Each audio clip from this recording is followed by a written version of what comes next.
You're listening to Late Night Radio on the SHR Media Network. Caution, there will be mature themes explored and potentially adult language used.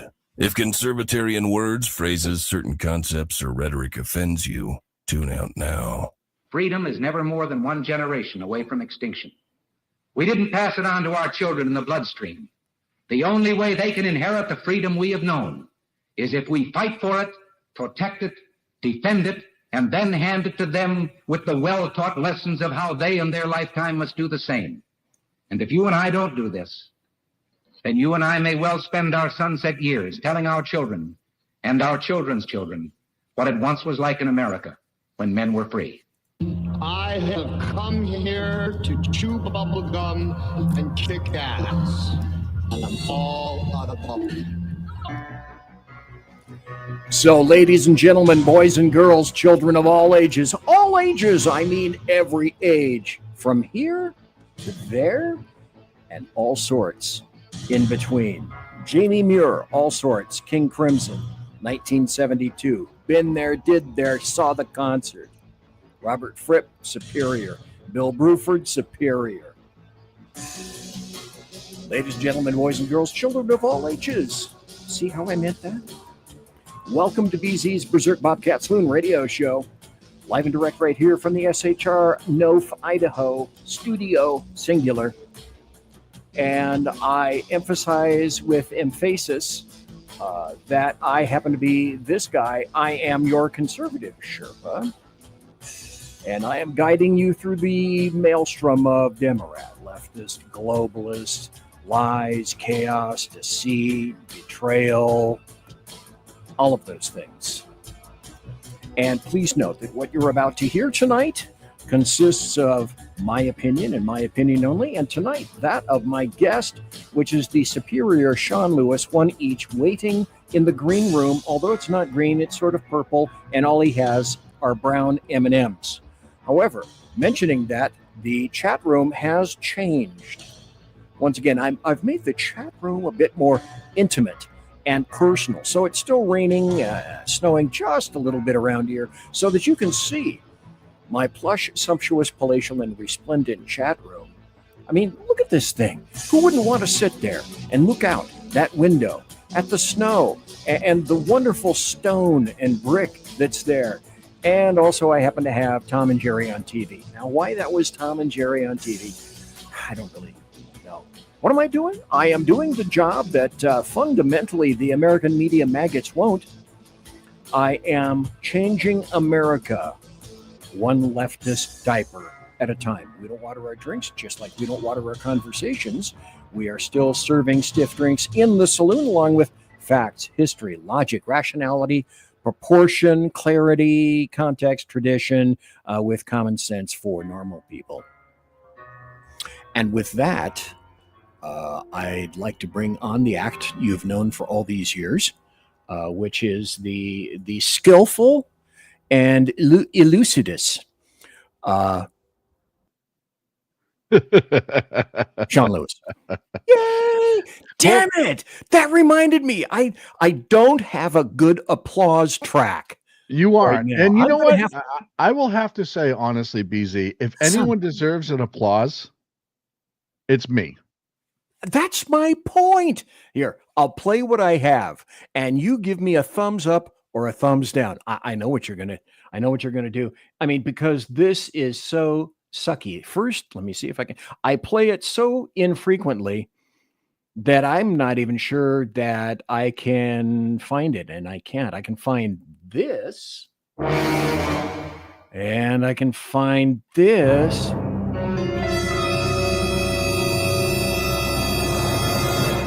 And this. Ooh, not bad. And of course, and my favorite. That reminds me of the meme that you see of the cat, where the cat's eyes are about that wide. And I that's can't Demi anytime I move any speed faster than a sloth. Son of a biscuit eater. I haven't played this in so long. I am actually having difficulty finding the applause. Well, maybe on a break I'll find the applause or something. Hey, this is something interesting. We were talking about this before the show, and folks, you can see us on a literal plethora of places. I mean, for example, I don't think we're live on Spreaker because they don't do live. But you can find us on Rumble. Rumble is going live right now. There are a whole bunch of different places on X where you can find us. My X spot, not the G spot. Sean's X spot on Twitch, on Facebook Live, at KLRN. So all of these places right here, you can find us, but also on YouTube. And we were noticing that, well, you noticed something. So go ahead, because if there were ever an analytics guy around here, that's you. That's you. I was just peeking in the analytics, and I don't do it a lot. Just because, honestly, as a host, it can either make your day or ruin your day really quick. But so I was jumping in tonight. I was just looking at the analytics, and for whatever reason, the last 2 weeks, our numbers have been jumping up, and it's really nice to see. It's really, really enjoyable, I should say. Well, obviously, I'm in chat. You're in chat. The Lost Wanderer is in chat. You can be in chat. Mission Ready Men too. Mission Ready Men is in chat, and am I leaving somebody out? Not yet. Not yet. So if you want to get there, I say also, hey, subscribe to the SHR Media YouTube channel. I mentioned this last time, and we are 53 subscribers short. 52. 52. Oh, we got another one. Yes. That's the past half hour. In the past half hour, we picked up a subscriber because last time I looked, we were at 47. So 47 away. Now we're 48 away, which means we're getting there. So please, if you would subscribe to the SHR Media YouTube channel and subscribe to me on Rumble, that will be a great and wonderful thing. The other thing I discovered is that I now have 100 followers on the Rumble channel. And it should be no shock. I'll tell you what happened about last Tuesday in a moment. But it should be no shock that I am not the smartest knife in the bench. I'm probably stuck to the bench, like sideways. I'm not the numbers guy. I'm not the tech guy. I'm not the crunchy guy. I'm just the fat ancient guy. So Whiskey Dale's in the room. Oh, wow. Okay. Let's look at Yeah, Whiskey Dale. There is the Whiskey Dale, and there is the Mission Ready Men. And if I can find him, there we go. There is the Lost Wanderer. You too, not YouTube. You too can be in the chat room if you want to. And look at this. Sean was kind enough to put, there's the link. Now, if you can focus your X-ray eyes on that, copy that link in your eyes, in your head, and then go over to another screen and put it on that screen, you too can jump into the sumptuous, palatial, and wonderful. You have to understand what happened. So I went into my X account, and because I'm carrying it live through my X as well, and I just threw in the chat room, hey, if you want to join us in chat, go here. So people in my chat could come here. And I forgot that it feeds to your general timeline with chat. So there you go. You see it all. Okay. Was that bad? That's not bad, though, is it? Not bad. No. Not bad at all. And now I don't know if this is true. He does it when he can, and whether he's able to do that tonight, I don't know. But occasionally, he can. Rick Robinson, if he happens to be live streaming this right now, I say thanks to KLRN, Rick Robinson at KLRN Radio on X. And he has his own grand show from, let's see, let me make sure I get this right, Tuesday through Thursday at 9 a.m. Pacific, at 11 a.m. Central, and noon Eastern. I think I triumphed in some fashion.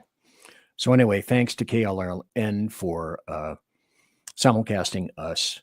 And tonight, sadly, there is very little, if anything, to talk about. So I'm going. It's true. It's true. I'm scraping the bottom of the barrel. So because of slow news week, as they say, slow because of news bottom week. barrel scraping, I'm going to play this. Good morning. Do you like my special patch? It's nicotine mixed with estrogen, and it also gives me Cabbage Patch Kids powers. Yep. Okay, just remember, as I excise this from the screen, things, and I cannot think of anything other than that in terms of things like that vote. Now, usually what I do at the beginning of the show is... Wait, that's your takeaway is just the voting part? That person exists in public with the rest of us. There's children, animals, fruit that are at risk, couches that are at risk, you name it. Yeah, fruit bats that are at risk. I'm going to play one other thing, and then I shipped something over to... I just discovered this on social media, and I haven't put it down on X yet. Let me see if I can find it. This is wonderful. Now, I'm going to add to the culture of the show, if you would, right now. Let me see if I can find this. Yeah. Okay. Now, listen in. This is great culture, great music, and you can dance to it yourself if you wish, folks. Ah, yes. That's free expression. You know, back in the projects, I think we used to call that the Great Northeast Needle Swan. That's art for art's sake. It's expressive dancing. The problem is it's expressing its life. And its motivation is fentanyl and heroin. Let me stop right here just for a second, because I don't know if you guys noticed, but when this first started, this car right here was driving by. Now, obviously, the driver saw something and decided to stop. Now, has the driver gotten it? Because it comes into the frame earlier. Now, the driver came into the frame. The car stops. Does the driver get out to offer any help whatsoever? And the answer is not just no. Fuck no. I would like enough to for think, arts and dance. Best case scenario, they're on the phone with 911. Worst case scenario, they have their phone out so idiots like you and I can commentate on it later on social media. Okay, now I'm going to put this up. I wasn't going to play it, and I didn't put it on X yet. Let me see. I wrote before I played Meth Lake. What? Lost Wonder asked if that was from Meth Lake instead of Swan Lake. Wait a minute. That's the first of the show. Oh, geez, man. That was awesome. Okay. That got me. That got me good. Lost Wanderers comment. It's from Meth Lake. Okay. All right. I'm going to try to gather myself. Now, Rick Robinson is in fact here. He's in the chat room. So welcome to Rick Robinson, and that's wonderful. And we all had a good laugh at that. But let me see if I can. What I'm going to play, I'm going to set it up here, and you guys are going to have to tell me if you think this is real or staged. Because at this point, I'm not sure, because this is so over the top, stupid, and racist. I mean, if it's staged, it's made to look like somebody was near the door jamb and they're trying to kind of be covert, but they're not doing a really good job. But this is so over the top. I mean, I'm not saying it couldn't be, that this couldn't have occurred, but you guys are going to have to watch this. And now you are going to have to tell me whether this is real or fake. Fake. Fake. Like I told you, I'm not seeing you. I am not. Take that ridiculous head off if you want to be seen like that. Keep recording, baby. Keep recording. I don't care about her recording. No, that's totally fake. I have the right. His actions are not genuine. And you see what they're trying to intimate that they're see there's the doorway right there, and they're trying to indicate kind of that they're sort of peeking around the Jimmy Jam if they actually had a Jimmy Jam. I don't think that's real at all. And I have to say, I'm not convinced. I remain unconvinced on that. I think that's 3 actors trying to be funny online and cause a little controversy, which is what social media people do. Well, yeah, that's true. I mean, that's all those TikTokers. And I mean, look, we try to address controversy, and I'm not saying that we don't sometimes stir the pot, because we absolutely do. Oh, but all those TikTokers, social medias, they get 30 seconds to a minute and a half. They don't have to explain a story. They don't have to do any of that. They just post that clip and they walk away. They call themselves influencers, and they sadly they are. They influence the wrong way, unfortunately. And some of them are really funny. Some of them are obvious satire, and then there are ones like that they're just trying to get views, in my opinion. Now, if that's part of a longer video where they explain that it's funny, that's different. No, that wasn't anything like that. I want to bring this in just for a second. This is our national debt clock. We are at $36,738 billion. Yeah, is that all? Yeah, pocket change. And then I also like to remind everybody, you can go to Doge. It's doge.gov, and you could see the savings. 155 billion saved. Now, this is interesting. For whatever reason, I remember this from last week, maybe week before. Over on the right, it says amount saved per taxpayer was about $1,300. Now, why it has gone down to $962.73, I am uncertain. Lawsuits. But I'm not. I guess I shouldn't be shocked, and I shouldn't be surprised. It's just sad when you have so many elements that are attempting to block people who are trying to save the American tax dollar, the American taxpayer, a couple of bucks. And it just, none of this makes sense to me. Let me sum up this week perfectly for you. Okay. Or this kind of, what's the word I'm looking for? This general emotion. They will support a spousal abusing illegal immigrant who's a gang member, but they will not support saving American taxpayer money. That sums it up. That's the entire atmosphere the left is living in right now. I think that went down because I don't think they're counting any case that's in litigation.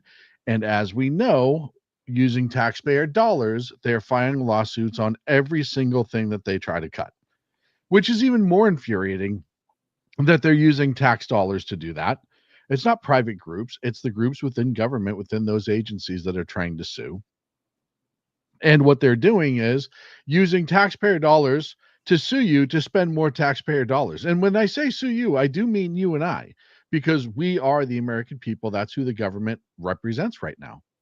So when they file a lawsuit against the government, they file a lawsuit against you and I, using our tax dollars to oppose saving our tax dollars.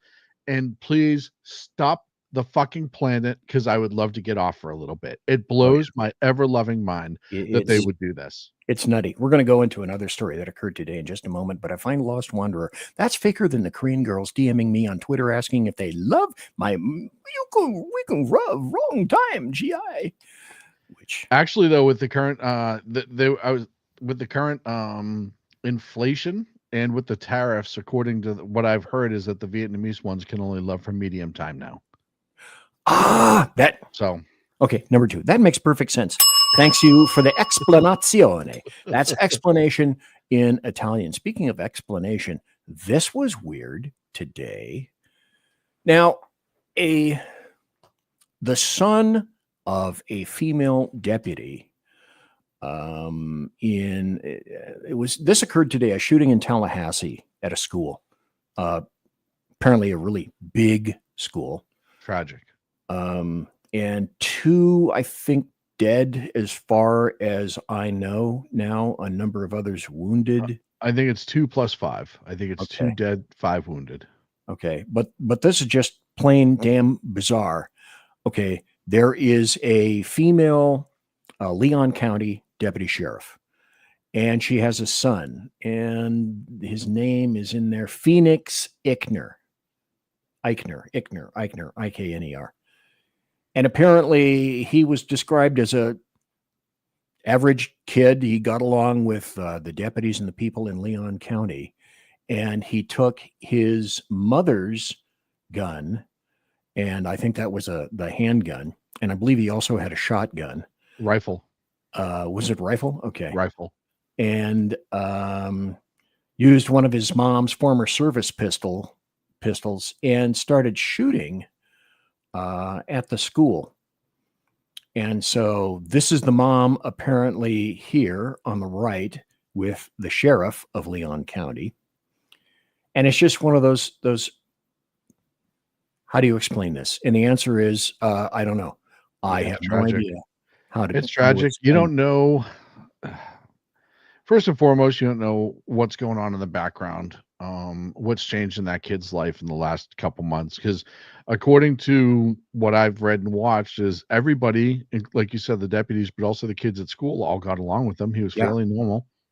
He was driving a giant orange Hummer, so it wasn't like he was in stealth drawn mode. in. Yeah. Well, I just meant like personality wise. It wasn't like he was an introvert or, lived in the basement. I have a feeling that we're going to find out obviously more. There's probably going to be some sort of situation or happening in his life that predicated all of this. I don't think that this is just, people don't just wake up and do something like this. I'm a firm believer in that. And I think as we progress into this investigation, you're gonna find out that something tragic happened. Again, not an excuse, never is. But it would be interesting to see how he gained access to the firearms, because he was not over 18. I don't believe he was still 17, right? So 20? Oh, is he 20? I apologize then. So I think he was 20. maybe Yeah, he did have access to them. But it's just a very odd set of circumstances. Well, and the other thing that I can't, Whiskey Dale, injecting some humor here. One of the things that I wish we had the wherewithal within us all to do what I would consider to be the proper thing, maybe not immediately, but certainly in time. All of these, to my way of thinking, a great deal of these are likely linked. I'm guessing, I'm theorizing, I don't have the data to back it up, but I'm guessing that there are psychotropic meds that are involved potentially in a lot of these cases, and males are the first to be doped up with Ritalin, other drugs et al., because little boys are little boys and people aren't interested in doing the little boy thing anymore. Little boys are made to be, little girls, shut up, sit down. Oh, and you're too active. You need medication and or drugs. But you also look at those. I know you're chomping at the bit to get in. Most of those medications, if not all of them, that I've seen have in the small print, and the small print on the ads too, I might add, something similar to, may cause disassociation, suicidal ideations, mental problems or complications, and they're on every one of those medications. And I know you want to get in here. Well, and that's, I think that's something that we miss on a regular basis in all of these. They always talk about oh yeah, well, he was on this medicine, and then they move on, right? He was on an antidepressant, or he was on a mood stabilizer, or whatever, and they don't talk about what the side effects are and can be in those. Obviously, yeah, it's been very weird to see the amount of medication being jammed down young boys' throats. And unfortunately, we have a problem because a lot of parents very much do the same thing over and over again. They trust the doctors and they don't do any research. I've talked about this before. My son's autistic. There's medication involved.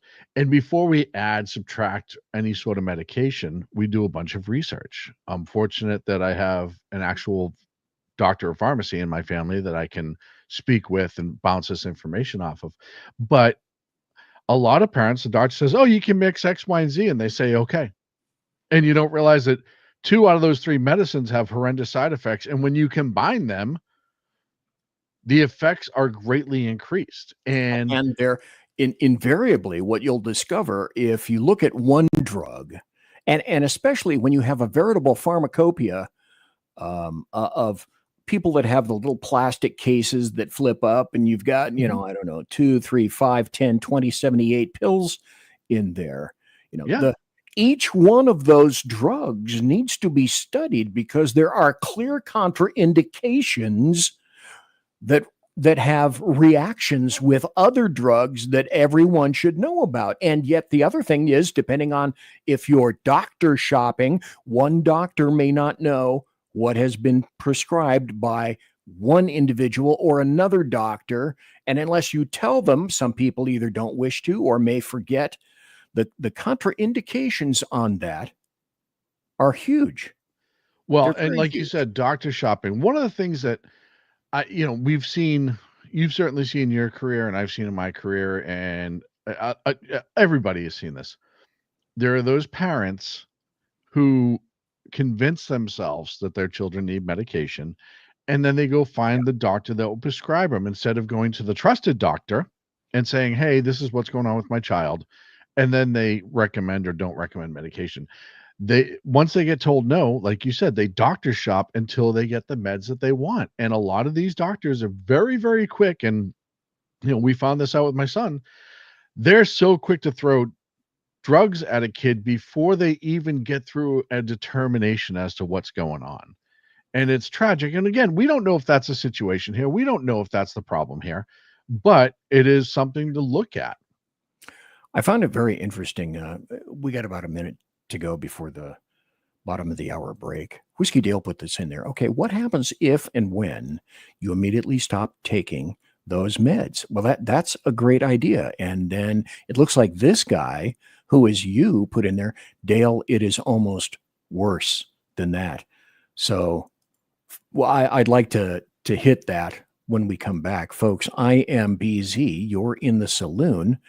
And we'll be right back after this. The other thing is that we're going to be talking about, I have a little bit of a soliloquy, I guess you could call it that's coming after the break. Because the topic of tonight's show is replacement theory. It turns out that replacement theory is replacement reality. And it shouldn't shock you that I have a whole bunch of videos that buttress basically my argument. Before we go there, though, Sackhead Sean brought up an excellent series of things that I want to discuss with him, and it does regard to autism and doctors and vaxes and things of that nature. We're not going to go into that, and we're not going to tear it apart in great detail, but I have some other things that I would like to play with regard to that. So please, if you would, go get your favorite adult beverage. I have mine. I'm BZ. Sean's in the wings. We'll be right back after this. Conservative media done right. You're listening to the SHR Media Network. Come listen to BZ's Berserk Bobcat Saloon Radio Show. Live on select and exclusive Tuesday and Thursday nights. at 11 p.m. Eastern, 10 p.m. Central, and 8 p.m. Pacific on the SHR Media Rumble channel, SHR Media YouTube channel, X, Twitch, Spreaker, and wherever great conservative podcasts are found. BZ, your conservative Sherpa, guides you through the maelstrom of Democrat, leftist, and globalist lies, chaos, deceit, and betrayal. Raised as a free-range child with dirt, stains, mud, and freedom, BZ broadcasts from North Idaho, comfortably surrounded by actual normal people. Jump into our plush, sumptuous, palatial, and resplendent chat room on rumble.com. Click on live chat to join. Now, with 37% more umbrage and 19% more bulbosity than previous shows, featuring delicious Liberty additives for the best in late-night conservatarian talk radio. BZ reminds you that with great beard comes great responsibility. No chinchillas were harmed, embarrassed, fat-shamed, or the focus of any sarcasm whatsoever in the making of this ad. Hello, I'm Matt, a student at Hillsdale College. Here's Hillsdale President Larry Arnn on the continuing relevance of the Constitution. Many argue today that the Constitution is outdated because it addresses problems peculiar to the 18th century. Some parts of the Constitution do read rather quaintly. Consider the injunction against titles of nobility in Article 1, Section 9 of the Constitution. But is that so outdated? The purpose of the injunction is to prevent the government granting special privileges to some for partisan reasons. This strikes at the heart of the rule of law. The crony capitalism so common today is a place where the government bestows favors and tax dollars on some businesses to give them a leg up over others. This is exactly the kind of thing the Constitution was meant to prohibit. The Constitution is not so outdated after all. This Constitution Minute was brought to you by Hillsdale College. To join the national conversation on the Constitution, go to constitutionminute.com. Hey fellas, are you mission ready? Coming in November to SHR Media. By way of Big E Jackson, you need to check out Mission Ready Men. It's a show that equips you to navigate our society's challenges from a biblical perspective with courage and conviction. Tune into Mission Ready Men as we examine our culture through the prism of biblical truths, teachings, and how to apply them in our daily lives. Prepare to step up, stand out, and step into your role as a man, as ordained by God. That's Mission Ready Men, hosted by Earl Jackson, coming this November on the SHR Media Network. And get mission ready. Want to make an immediate difference in the life of a critically ill child? You have the ability to do that right now. Make a donation to Dream Makers for Life, the organization that restores dreams to seriously ill children and their families. You can sponsor a dream pack for a child, which contains a clear PVC backpack, a dry erase board adventure coloring book, a journal, and dry erase markers to inspire a critically ill child to envision a future adventure and hope. Want to become a dream maker for life yourself? Go to dreamforlife.org. That's dreamforlife.org. Help a child. Help a family. There is always hope. You're listening to the SHR Media Network. And we are back. I am back. Tonight I am with Sean, star of his own show, The Edge of Liberty. If I can find that. Here we go. This is Sean's show, The Edge of Liberty. And when I take this off the screen with great force, come on, get out of there. Come on, so we can see all of the guys here. Oh, there we go. And when I pushed it aside, second, Sean, if you would kindly, pretty please, and with sugar on top and not Splenda, okay? Would you tell us where your show is, where it can be found, and all that kind of good, buttery, political goodness kind of stuff? Well, of course, it can be found with our good friends over at KLRN, but it's also on X, Facebook, YouTube, Twitch, Rumble, and Spreaker for the podcast if you want to catch just the audio version. I'm live every Monday and Wednesday night, 8 p.m. Pacific, 11 on the East Coast. And, of course, I am regularly joined by wonderful folks like yourself, Rick Robinson. I'm going to have Big E on if he ever stops turning me down. And Jersey Joe's been on. And, you know, So I like to have the team out and about, but a lot of times I do a solo show, and this is the setting that you see, and it's just me bitching and moaning about what's wrong with this country, essentially. We're a bunch of coppers. We're just copping. All we do is cop about things and complain and cop and whatnot. Just bitch and moan. That's Bitch and what we moan. do. That's what we're good at. So Earl has not been on your show yet. Well, yeah, he has a late night schedule, so he's oftentimes, I know he's really got stuff going on, but if I don't give him a hard time, I really don't sleep well at night. Oh, okay. Well, I wake up hourly with night terrors, actually, if I don't harass him every once in a while. So night I have to make sure of it. Night terrors. Okay, I'm going to tell this story because it deserves to be told. I've told it before. It involves Big Earl. You know where I'm going. Some of the other people don't know where I'm going, but my story sounds very similar to this. There I was one day in the original SHR Media studio in Sacramento, California. Always spell it with a K.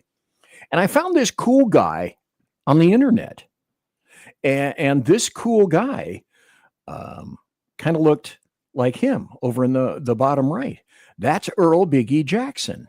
And I saw his social media and I was reading some of his stuff and I thought, this sounds like a really cool guy, really conservative guy. And he's from Texas. And speaking of Texas, I got to tell you a story in just a minute. He sounds like a really cool guy. So I got him and I said, hey, can you be on? This was way back in, I don't know, 2018, something like this, maybe even 2019. So I get Earl on the show. Earl is just that. Earl is a really cool guy. So I find some things about Earl on the show until he says, oh, and yeah, and say hello to Sackhead Sean. Okay, what do you mean? He said, oh, yeah, he and I used to work back at a department back east, comma, what the hell? Sean had not told me that he knew about Big E Earl Jackson. You never asked. Yeah, I guess I never asked. Well, and back then too. So by the way, that story is actually funnier to Earl and I when we talk about it because we get a kick out of it. Because part of the reason you found him in your algorithm is because he was my friend and I was engaged with him and I engaged with you. So eventually they all connect, right? And I knew he was going to be on your show that night, and I still didn't say anything. And I think at that time, I was living in what is now the studio. The studio was my living room at that time, and we still get a huge kick out of it. It makes me laugh only because he had his podcast going at the time. He was doing his own thing, and he knew he had an open door with SHR whenever he wanted. Sure. But the trade-off to that is I also know sometimes you just want to build your product and build. So he knew he could ask anything he wanted to know and I would share it with him. And if he ever wanted the end, he had it. And he's one of my oldest and best friends for years. I mean, going back to 1999, I think 2000, right in that neck of the woods. So yeah, it makes me laugh that you were like, I remember you saying, hey, do you know a guy by the name of Earl?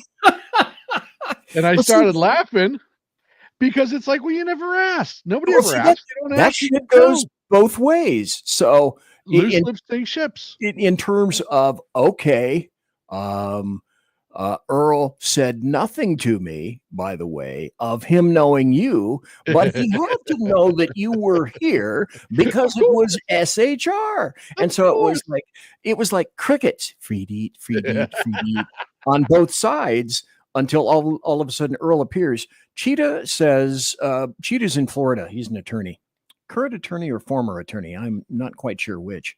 About 2 hours from where I live, Tallahassee is the state capital, and Florida State University is a major university. They obviously canceled all classes for the remainder of the week.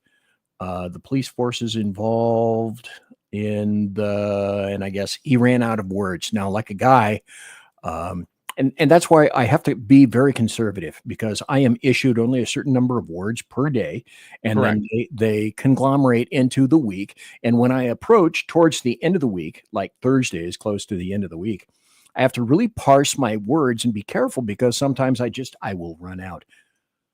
That having been said, let me mention a name to you that just occurred to me 3 days ago, Sean Lewis. And I thought, I'm texting down or rolling through my texts, and I thought, I got nothing to lose. So I sent a text to this guy, and it came back about 5 or 6 hours later, maybe even early the next day. And I sent a text to Mike Jones No kidding. in Texas. Professor Doctor. Dr. Jones, I presume, which I used to always address when he would come into the show. And he has been going through some, I believe, I could limit it to say some medical complications. And I have yet to determine whether or not, because I sent him a last text, and I want to see how he's doing. I don't want to push the envelope, but eventually, if he's okay, I would like to get him back on the show. Because if there was one guy, this guy, for those of you who don't know, Michael Jones is a professor. He is a constitutional scholar. He trained in and teaches constitutional classes and has taught them for quite some time. And he was known when he had his own podcast as the Underground Professor. Mm-hmm. And so this guy is smart as a fucking whip. And anytime I had any constitutional issues, I always brought him onto the show. And what I'd like to do, if I can, if he's okay, I have not yet determined that, is have him come on and speak about these black robe leftist anarchist judges that are making these various decisions and proclamations. Anyway, the bottom line is I'm going to continue talking to him. Well, I think his primary focus was it was Constitution history. I think that was his focus when he taught the history of the Constitution, how, from the beginning to modern day, and the changes it's been through, yada, yada, yada, some case law and how it affects. He's an absolutely brilliant guy. Does not very much resembles BZ, just not as full. And it was insightful as hell. And let me tell you, as insightful and intelligent as he is, he's also that funny. He's got an amazing sense of humor. Oh, yes. When we spent time with him in Vegas, he was a laugh riot. And Goofy doesn't take himself seriously. And it's one of those guys who is so smart and does not take himself at all seriously. Makes him even smarter. Like, you could tell that, at least I always felt sometimes when he was talking direct to me, that he was dumbing things down. So, as you would say, a Luddite like me would understand. And myself as well. So anyway, I thought I'd introduce that to you because, this guy is just superior. If I can possibly, if he's okay, if I can get him on the show, you can't help but learn a lot of stuff from him. When he speaks, he's just a super guy. Let me throw this up on the stage. This just came out. I don't know if you happen to see it. This is from Shannon Bream from Fox. Breaking. Justice Kagan just denied emergency request from 4 people in the U.S. illegally who are set to be deported. They lost before the Board of Immigration Appeals, and the Ninth Circuit affirmed. Wow. They asserted that they were victims of cartel violence and face explicit death threats. It went apparently in an emergency order up to Justice Kagan, and she said, okay, received and denied. Now, like me, are you sufficiently shocked? Yes. I didn't see this coming. Yeah, no, from Kagan alone. Well, that has to say that the law in which they were citing as their reason to be able to stay and not be deported was not at all applicable. Look, this isn't because it's the right thing to do or emotions or anything like that, blah, blah, blah, blah. It has to do with, it is so boldly against the petitioners that she had no choice but to say no. That's the only thing I can imagine, is that she just had no choice, because if they bring it to a full session or even the smaller panel, she's going to end up looking like an idiot. So that's the only thing that she was forced to make the decision that she made. I found that very interesting. Yes. That's in that particular case. And since we're here, we are already going in that direction. So let me add this. This is just the news. This site was started by John Solomon. John Solomon, I think, used to write for the Wall Street Journal, became disappointed in the Wall Street Journal, and then stepped out on his own and started Just the News. Now, there are a handful of reporters that I believe these days. John Solomon happens to be one of them. I also listen to Jonathan Turley. Yep. And there are a couple of reporters that I can't think of now immediately because I don't have that capacity in my head, and it's heading towards the end of the week and I have to watch my words. Deported El Salvadoran at the heart of the court case admitted that he entered U.S. illegally, police reported. Yes. So still, we have Demorats and leftists who are doing their level best to make sure that they are supporting people that they shouldn't be supporting. If I'm not mistaken, SCOTUS already ruled about 2 weeks ago regarding the 1798, or I may have gotten the year wrong, the Enemies Deportation Act. Yep. And they affirmed for the Trump administration and said, yes, that holds. And yet Boasberg. Well, and I was going to say, they also said that Boasberg had no authority to rule on said case because it's not a judicial thing to be decided for. It's an executive power and it has no judicial weighing.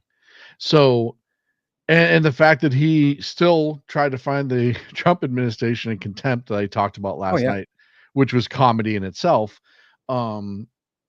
These decisions are more and more clear. Look, just like Doge, and the left has lost every lawsuit they filed against Doge. They're losing all of these cases when it gets to the appropriate level. And, Whiskey Dill said, wow, Kagan covers the 9th district. There's a match made in hell. No, that was intentional.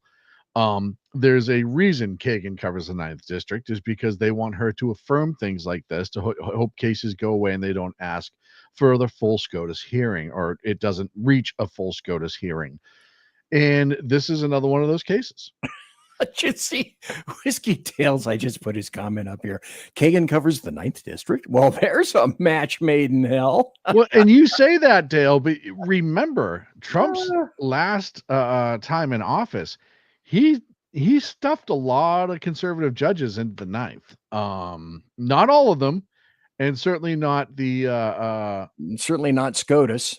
Right, certainly not SCOTUS, but he did get a lot more. So the 9th isn't as 9th as it used to be. The 1st there in DC is the worst now. Is it the 1st or the 4th? 4th's New York. I think 1st is DC. There was a stat in the 80s and the 90s, especially the 90s, when I was in detectives, a whole bunch of different places. And that is that at that time, when I was in detectives, 90s, early 2000s, the 9th Circuit was the most overturned court in the United States of America. They had at one time, they had a 95 percentile turnover rate when appealed to other various courts. The other thing I want to remind everybody of, since we're talking about replacement theory is replacement reality, and so much can get down to replacement theory, I want to remind everybody why it's important that illegal invaders are not in the United States of America. And it's this: every illegal in the country steals your votes via a number of ways, like House seat apportionment, electoral vote allocation, stealing your money via federal funding to the states, which also is predicated and based on total population, including illegal invaders. So illegal invaders, you got to love them. Diversity is wonderful. Killing Americans and stealing votes. That's why you got to get them, the fuck out of Dodge. Well, and as I've said a million times, we could start deporting 5 times faster than we are right now, right? Um, and the reality of the situation is we probably won't be to the people who are just here working and trying to slip under the radar for a few years. And in that time, because it's still America and we still have processes, all of those people could probably either be on their way to citizenship or have it already. Um, and that's the thing that drives me nuts. Look, you look at all the people who are being deported right now, and they are not good people. You have this dude from El Salvador, the gang member. I can't think of his name. By the way, Van Hollen going down there and getting it shoved in his face is one of the funniest things That that's was, happened in the longest time. oh God. But you know what's amazing too, and I talked about this on my show last night. Van Oh, Hollen yes. is the senator for Rachel Morin, the mother of 5, who was raped and murdered by an illegal alien. No mention. And no mention No mention. whatsoever. And it's just gross and it's disgusting. But yeah, I don't, these people are amazing. I don't understand. Democrats are ridiculous because you look at, and I said this last night, you look at the last election, immigration was the issue. It Sure. was the most important issue. Economy was number 2, right?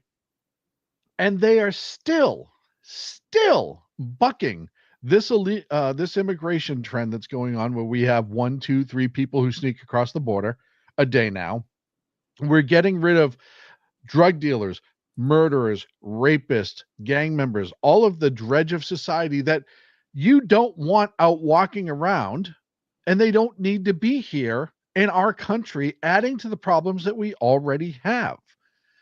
If and then the left's argument is, I don't understand how No, how it's anybody can even get behind this. One of how their do you biggest arguments is, how do you who's going to not pick get your who's going to pick your fruits and vegetables if you kick all these people out?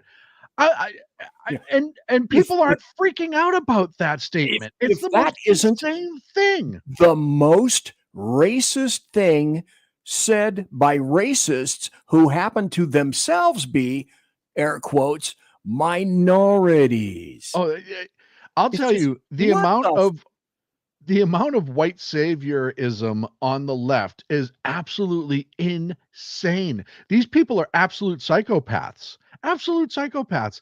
I saw a thing on TikTok. I wish I sent it to you to play tonight, and I don't have it up right now. It is a woman who says, if you're from a blue state and you're driving through a red state and law enforcement stops you, here's how you need to act so you don't get in trouble. As if the average cop gives a shit. It is blowing my absolute mind how far into the dredges of insanity they are going.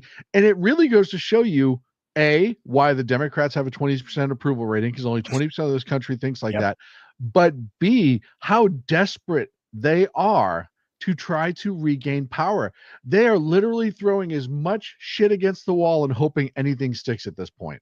It's 21%. They are always on the wrong side. I'll make mention of it a little bit later. They're on the wrong side of 8911, and I will be illustrating that in just a moment, probably after the break. What do we got? About 5 more minutes before the top of the hour break. The dude that we were talking about is this guy named Kilmer Garcia, and I'm going to throw this up. I subscribe, if you're on X, Twitter, I highly recommend going to Libs of TikTok. They've got some really good stuff. Yeah, they're great on their site. She's great, I should say. Oh yeah, it is a she, and she was outed. She was doxxed, and then oddly enough managed to redox someone else, which also I think that in and of itself deserved a little bit of one of those. But she wrote, new documents released by the DOJ say police validated that Kilmer Garcia was an active member of the MS-13 gang and admitted to being in the country. And as if you didn't want a document, for example, here's a document which you can, when you look at the show later, you can stop it and pause it and read it in depth. Here's another document. And so go ahead and read that when you have the leisure. And then the other thing is, this is the guy. smiling, of course. He's just a wonderful family man with kids. Oh, there's the restraining order. Is that the And restraining order or then is that the gang validation? That's the gang validation form. Yep. And so what occurred on this is, okay, so he was validated by ICE. He was validated by El Salvador. He was validated essentially by MS-13 itself. He was validated by 2 police departments and validated by he was validated in courts. Mm-hmm. He was told that he had to surrender and he had to exit stage left, which he failed to do.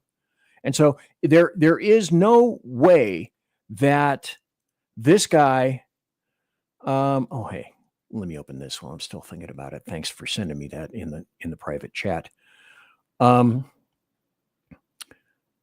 now I lost my train of thought. It derailed, which is not shocking, but there is no way that there's no way he isn't what he's said to be. And you have to use the words alleged. He's alleged this and alleged that. And I can tell you quite frankly what I believe the bottom line is going to be. And again, you discussed this on your show. Monday is going to be a very interesting day in terms of Boasberg has demanded that the federal government step into his courtroom, and they're going to have a tete-a-tete. But I can tell you the bottom line on all of this is going to be, there's no way that you're going to get Bukele, who is the president of El Salvador, who has cleaned up that country, shockingly, where they were at one point the murder capital, not just of South America or Central America. They were the murder capital of the planet. Even at that time, my alien invader friends from Zephron would buzz by the earth, look down and say, fuck it, we're not getting anywhere near El Salvador. That place is dangerous. And Bukele is going to tell each one of these guys, if he has to tell them singly or in a line, you can fuck right off. This is an El Salvador citizen, and he's staying right where he is. And these black-robed judicial leftist anarchists are going to demand from the federal government, and if you have a demand in one hand and a pile of shit in the other and you put them together, you still have shit. Yep. This guy isn't going anywhere. Nope. And sometime, somewhere, all these people who are standing up for him, and you look at everything that he has done and everything that he is, he's what I used to call Aflac back in the day. He looks like a duck, walks like a duck, quacks like a duck. He's a motherfucking duck. Everything about him is he is an illegal gang member with violent tendencies who should have been deported long ago. And now that they do it now, I love how they act like time somehow changes the law. Like, well, he's been here for a long time. I've seen that argument too. Oh, yeah. Oh, King's X, he's fine. Right. So does that mean all these serial killers who haven't killed for years and have gotten away and we just haven't caught up to them yet, they shouldn't be charged and go to jail? Like, cut the shit with that. You cannot be in this country today on a worse hill upon which to die. No, I just don't get how anybody Van Hollen going down there. And it's funny because he left the day all the stuff really started to come out about him. And I was like, this dude is on a plane as all this facts are starting to come out. And DHS released it. ICE released it. You had Department of Justice released the gang information. You had AG Bondi release stuff. Oh, yeah. And how much validation do you need?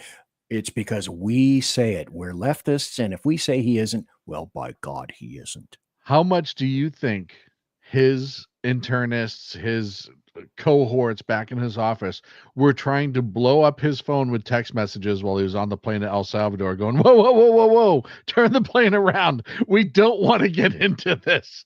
And he was already balls deep and couldn't get out of it.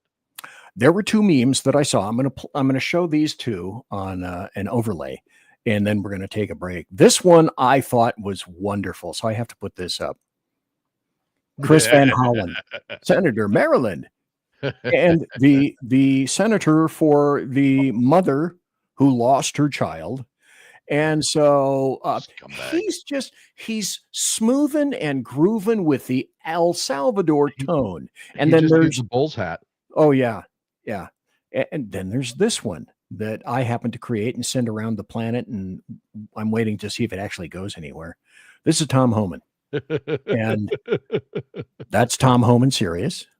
And look, he's perplexed. And there he's overjoyed. You can actually see him brimming with joy in that Oh, one. in that one. And then the final one, he's shocked. And the amount of dismay on his face is oh my palpable. God. It's incredible. Anyway, that's Sean Lewis. I'm BZ. We'll be right back after this. There's more MOAR, more buttery political goodness coming.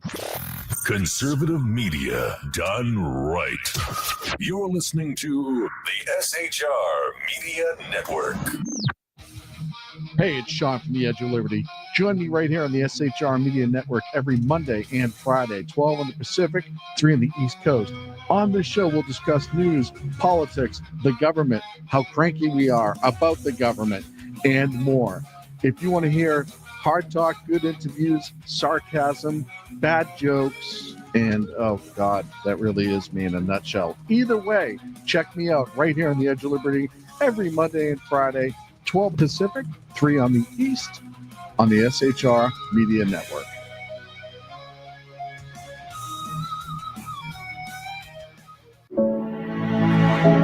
Freedom. One nation in all of human history was built on that bedrock. Ours. A republic of the people, by the people, and for the people. Self-government requires freedom, just as freedom requires an individual willingness to self-govern.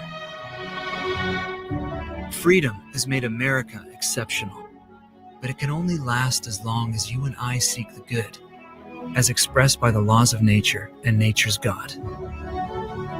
It can only last if you and I choose to act as people of character. Forging character has been the pursuit of Hillsdale College since 1844.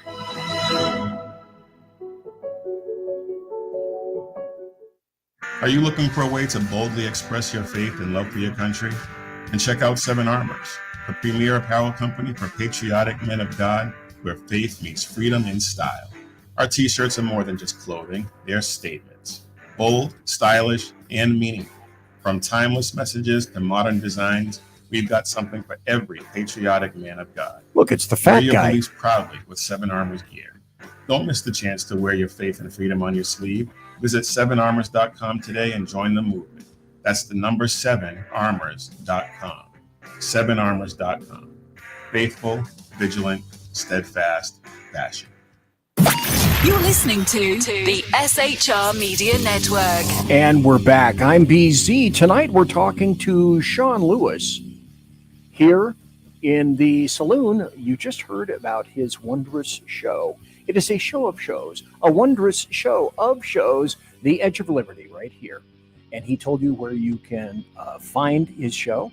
It's on Monday nights and Wednesday nights. His show was on last night. I did what I call kibitzing on his show, and you can kibitz too. Monday and Wednesday night, same time as mine. It begins at 8 p.m. Pacific, 10 p.m. Central, and 11 p.m. Eastern. And so that's what I mean, and that's what I say, and that's the way it's going to go, because I say it. Do you like my shirt? I do love your shirt. It's very lovely. This is an ancient Marvel Comics page drawn by Jack Kirby. What people don't know is that was actually a billboard that you cut down. Shh. To the moon, Alice. And the best part is you cut it down when all of those were actually still in circulation, those specific artist styles. Okay, I'm going to tell you a story of I'm going to tell you a story of intense woe. A long time ago, I had a house in Sacramento, and this was post my starter marriage. And I was living at this house on Mary Al Drive in Sacramento. Nice little house right across from a school. And I was moving. This was 1993. This was my move to up in the mountains in Alta. And this is where I moved up in Alta, was 4,000 feet in elevation in the Sierra Nevada mountains. And I ended up living there for 28 years until I moved, from my house and came into Idaho in I sold my house in 21, sold her house in 22, and we finally got here with most of our shit in 23. But having said that, back in 1993, I had 2 big boxes, big enough that I can't even, I hold my arms out really wide. And they were full of comic books. I collected Marvel comic books from the 60s. It was late at night. Oh, no. Yeah, you see where this is going? Tragedy. Actually, it was a Foot Locker with probably 400 or 500 comics in their beautiful little individual plasticine envelopes so that they wouldn't get fucked up. And it was like 1 a.m., 2 a.m. And I thought, and that thing, because it was so big, filled with so many comics, that before we left, I took the trunk over and gave it to the kid next door. You probably don't realize that you gave him $50,000.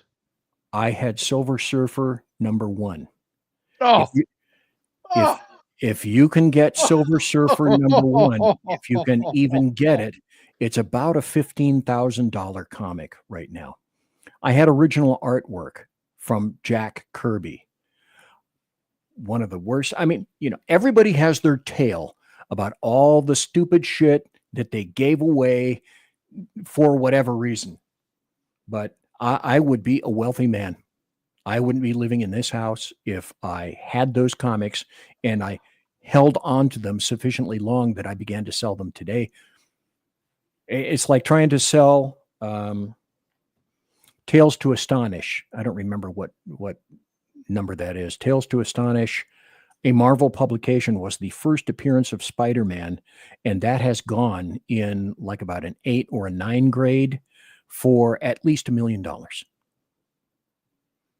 Nicolas Cage had one copy of that stolen from his I remember that. Yep. And he had that issue. I don't remember if it was ever recovered. Speaking of recovered, the chat tonight is about replacement theory is replacement reality. Now I'm going to start this. This is 11 minutes, but there's a particular point in this by Jesse Waters that I want to see if I can get up to. I thought during the break, okay, well, I can just scroll ahead. No, I can't, because, I wouldn't be able to do that. So I'm going to have to start. Spanish class this. is in session. Let me see. Break the gang. I do intend to go to El Legally worded. Okay. It's like when American Dream. American Dream. Okay. Salvadorian mega prison. Well, what is Here the we American go. Dream? Listen carefully. Kilmore breaks into the country, gets pulled over all the time, skips every hearing, associates with high-ranking gangsters, gets his whole arm tatted up, gets an American woman pregnant, doesn't propose, only marries her after he gets arrested because his lawyers say it would look better to have roots in the community. Jesus. A judge holds him and says he's a flight risk and a danger to the community. And a confidential informant tells the cops, the gang unit, that he's MS-13. And then a second judge upholds that he's MS-13. But CNN says he's just a Bulls fan. Right. According to court documents, Garcia and 3 other men were arrested in 2019. He was asked if he was a gang member. He said no.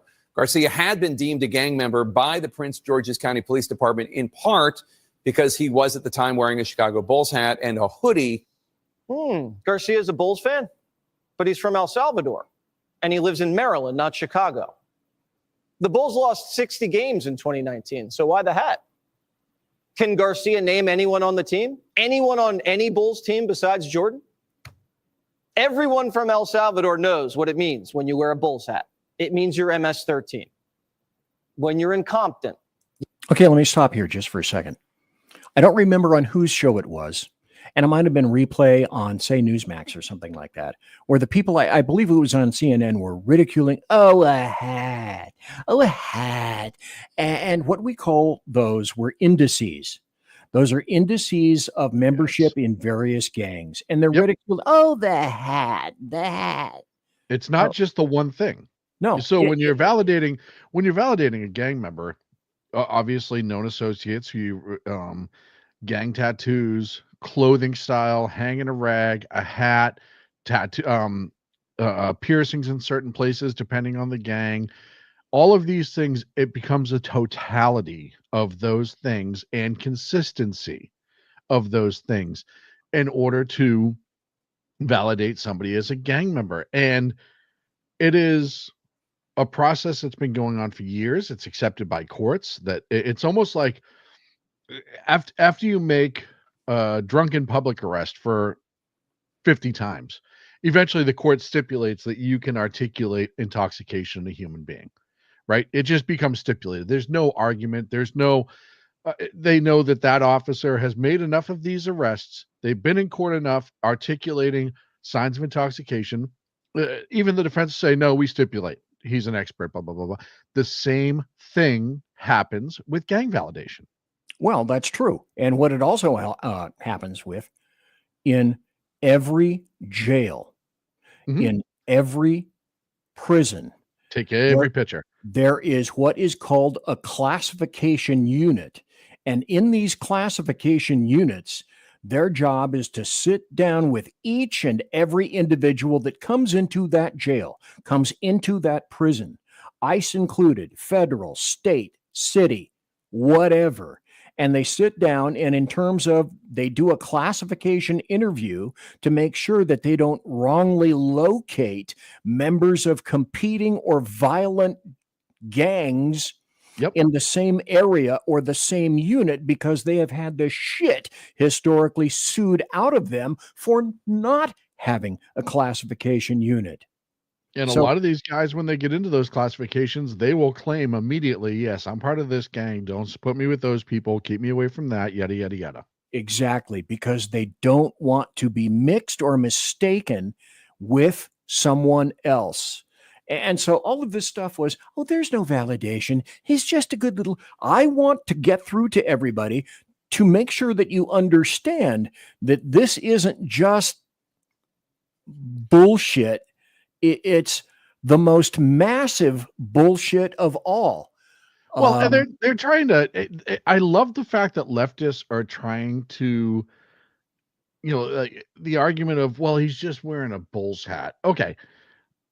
I understand that certain people are just Bulls fans, but the style of Bulls hats counts, where you're wearing it, who you're with when you're wearing it, yada, yada, yada, yada, yada. When I was working out here in private sector and I was working in a large outdoor area, I used to laugh at the amount of Norteño kids wearing a Boston Red Sox hat, because it had the B on the front. That's the 1 and the 3. And every time I'd see him, I'd walk up to him and be like, hey, who's your favorite player? That was the thing I'd ask him all the time. Yeah. And of course they wouldn't know one player on that Red Sox team, right? Gang validation. And if you do it long enough, it's been a long time since I've dealt with any of that. I can still roll down the street and pull gang members out of a crowd. Oh, sure. Like that. Oh, Simple Jack. Yeah. Hey, look, Jack Alexander is in the room. Very good to say. He's got a good brain. Super people. I want to do this. I don't think it's going to take me more than about 5 minutes. I said that earlier I wanted to get a little soliloquy off my back, so to speak, and address what we're addressing tonight. And then after that, we're going to go into this, because we're going to talk about these peeps. But what I wanted to say was, replacement theory is ridiculed by what I call the DLG, the Demorats, leftists, and the globalists. And it has, in fact, become replacement reality. And it's utilized by those elements, those DLG elements, as proof that any mention of replacement theory, is simply, it labels its disseminator another Mark I, Model 1 white racist. supremacist. Yep. Okay.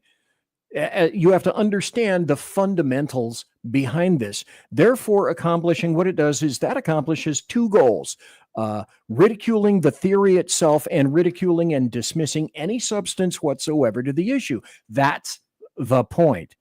But when you come to examine the issue and you blast away the DLG, the Demorats, leftists, and globalists, and the American media maggots, and worldwide media bullshit, I should add, you begin to discover that replacement theory is actually replacement reality, and that most everything in recent years is proof positive, huge proof positive, and it's all inexorably linked, which I hope that you pull out of the show tonight. Historically, we only have to go back to 2016 to realize that, in essence, most every so-called conspiracy theory postulated by Donald Trump, OMB, Orange Man Bad, the guy with the dead orange cat on his head, has been proven to be fact as a matter.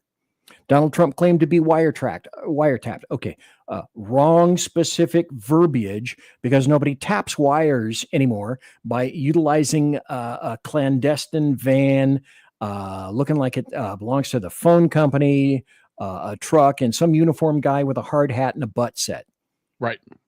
I used to do that a long time ago. Back in the day. I never climbed the poles, but if you wanted, well, I never pulled well anyway, but if you wanted to do that, it was a physicality involved in doing that. Well, I used to do Title IIIs, with the old guy sitting in the sweaty room with the reel tapes. And I'm like, stop the tape, start the tape. The stories I could fucking tell with that. But Donald Trump was correct.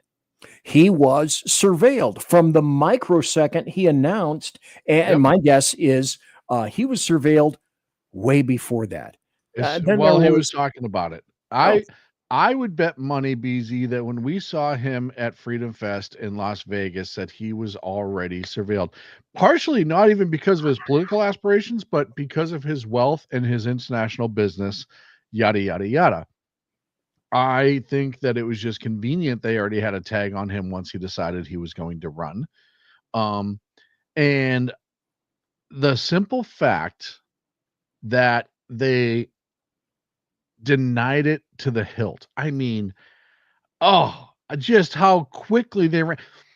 I'm going to get the shirt that says I'm not a conspiracy theorist. I am just a proven right again theorist. The amount of pant pissing that they all did when he brought that up, and they all said, no, that never happened, blah blah, for years, right? It goes back to, what's it, the 52 security specialist, or those idiots, right? It's the whole it's the same people that signed that came out and said there's no way Donald Trump was surveilled, our country would never do that, yada yada yada. And then come to find out, Barack Obama in fact ordered it and did it. And they set up one of the people in his campaign in a honeypot situation as well. If you think that just because the CIA doesn't officially operate in this country does not mean that the FBI does not use CIA tactics in this country.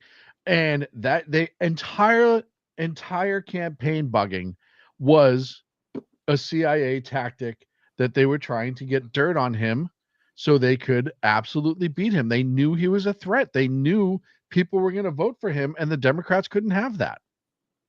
We all know that there was the Mueller investigation, which turned up nothing. The bed-pissing dirty dossier paid by Hillary Clinton to Christopher Steele, who happens to be an inveterate British liar, as a matter of fact. The bought and paid for former FBI director James Comey, who refused to allow an investigation to even get to AG Loretta Lynch because he felt Cankles didn't possess intent. The outright extortion on video. Well, don't forget the Bill Clinton meeting with Loretta Lynch in the back of the plane. The tarmac meeting. They were just talking about grandkids. Come on. Yep. People forget about that. What's wrong with you? You and I can remember me, you, and Clint talking about that when it happened. The former president does not meet with the current AG in private, while the former president's wife and then Secretary of State was under federal investigation Well, what is a private jet?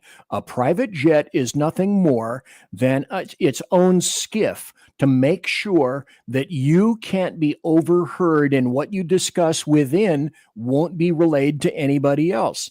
Faux impeachment number one, because of the phone call to Zelensky. Faux impeachment number two, for incitement to a resurrection.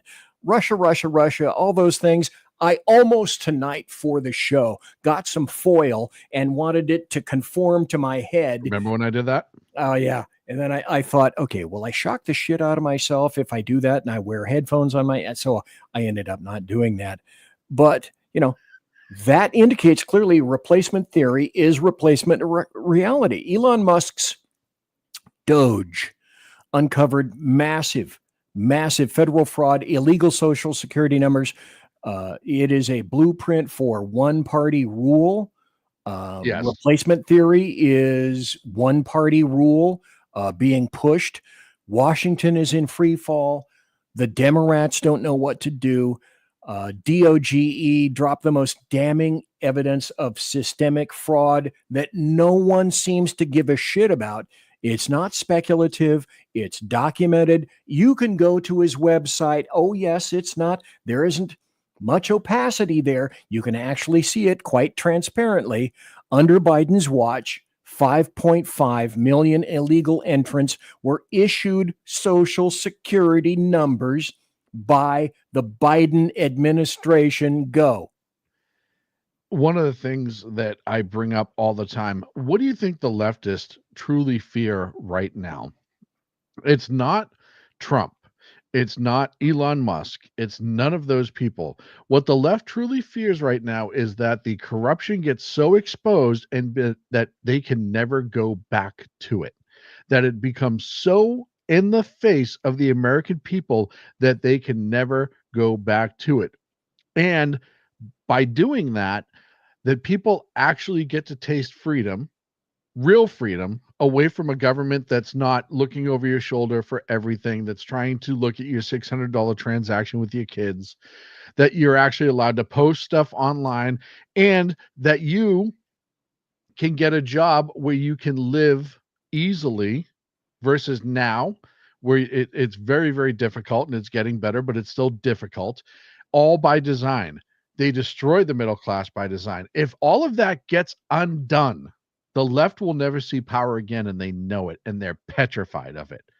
The 10 million, like you said, the 5.5 million Social Security numbers that were given to illegals, let's look at the 10 million that were allowed to just stroll across the border. You talk about replacement theory. What do you think that was? That was intentional. Getting their ankles moist at most. To absolutely change the voter makeup of this country. Why do you think they wanted the path to citizenship for all of them so they could vote? Why do you think in local elections they were trying to make it so they could vote locally?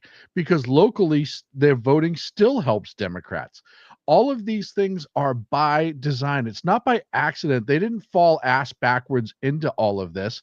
This has been going on for years and years. And you look at, we talked about it on my show the other night, another side effect of Doge that is wonderful. There is a gun control group, I can't remember which one, who's talking about laying people off because it suddenly doesn't have money to keep going after USAID was crushed. So you look at all of the things that the leftists, and this is why they're backing this absolute shitbag of an El Salvadorian illegal criminal alien. This is why they're running down and filing lawsuits every chance they can against this government. They don't want you to see the truth, and they're trying to stop it at every fucking turn. And they are shitting chickens because more and more the Americans know the less and less they will go along with Democrats. Let me also throw this into the mix as well. Please. Remember how the Clinton Foundation ran everything, and then one day it didn't? That's the fear here. What if, for example, like intelligence, what the Demorats are screaming at us, well, what if our trusted allies don't trust us anymore? Well, what if the situation is such that all the people that are trying to undercut the United States of America and undermine and get these big deals, if this shit continues to be revealed, the people that are doing the contributions and the undermining don't have confidence in the ability of their money to do anything. And then that gets cut off. That's the true honeypot. Because if their dealings continue to get revealed, what's the point in trying to corrupt anybody else? That money is lost. Plus, like I said, 1.3 million illegal aliens on Medicaid funded by the taxpayers. Now, this was no bureaucratic oversight. It was a deliberate operation designed to reshape the American electorate and solidify a one-party regime. That is the final end game of all of this. And also remember, because of Obamacare, all of these states, California has, I forget what the California version of Medicare is. That's all paid for by Medicare. It's facilitated at the local level, but it's paid for Medi-Cal, and it's actually changed names now too. I forget what it is, but that's still paid for by Medicare. So even though it's not federal Medicare, those state programs are still funded, which is why the Newsom administration in California is asking for an extra $2.5 billion to pay for the illegals that were on whatever Medi-Cal is now. Well, the other thing is, Doge is getting into all these hidden little contracts, and all of these hidden little contracts, they all add up. Yes. And everything is buried in such a clandestine and Machiavellian and twisted fashion, obviously, purposely, as to make sure that this shit isn't discovered. So all these hidden contracts, these massive, sudden real estate acquisitions, the inflated payouts, tied to a growing network of partisan NGOs. NGOs are the death of America. They are always with a purpose, a philosophical and agendized purpose to make sure that it's all leftist oriented. That's where all this money is go. Yes. Elon Musk said something similar to the biggest scam ever is funneling federal money into thousands of leftist NGOs with no oversight. And that's the continuous link in all of this, is there is little, if any, oversight on any of it. It's gone, it's done, it's gone, and you won't never be see it seeing it again, except that now Doge is talking about what they're calling clawbacks. And if the little weasels weren't screaming, they're certainly screaming now. All these bureaucrats went and absolutely enriched themselves. They embiggened their wallet. The nonprofits became political arms of all of that stuff. And the American public not only getting shaken down for all that, they were left in the dark, and they were footing the bill to be subverted. Prime example for the NGOs that are out of control. California, look at all the homeless NGOs where everybody who works at that NGOs suddenly became rich and homelessness hasn't changed. $20 billion or more that the state's dumped into homelessness over the last few years. Nothing's been solved, but all of these people who are running these NGOs really made out like bandits. And isn't that what's important? Isn't that what taxpayer wants, is to pay these people more money? Sure, that's exactly what they want. But the other thing is, okay, then you have to ask yourself, if all of this money is being funneled to the homeless, and there isn't one city or town that isn't affected by the homeless in some fashion, in the state of California, always spell it with a K, that goes into all of the pockets and gets very little of the people there, yet it's sufficient to be able to push as many people homeless into the state of California. California in and of itself, always spell it with a K, if you would please, has a third of the nation's homeless just in that state. And so you know why. Oh, yeah. We're going to go to a break. I'm going to continue for a little bit, and then we'll get back to some of these judges, and then another issue to discuss with Sackhead Sean. That is he right there. I am BZ. I am your conservative snurpa. I did a meme one time in Grok, and it came out that I was your conservative snurpa. So I guess I'm your conservative snurpa, and your snurpa will be right back. Conservative media done right. You're listening to the SHR Media Network. Welcome to Reaver of Common Sense, where we cut through the noise of news and politics with a sharp wit and full discussion. Tune in every Monday and Friday at 9 p.m. Eastern Standard Time for a refreshing dose of reality as we fearlessly tackle the tough topics with no nonsense, just pure common sense. Visit shrmedia.com to discover where you can catch Reaver of Common Sense in action. He's here to amplify your inner logic. He may not always be polite, he may not always be refined, but one thing's for sure, he always tells it like it is.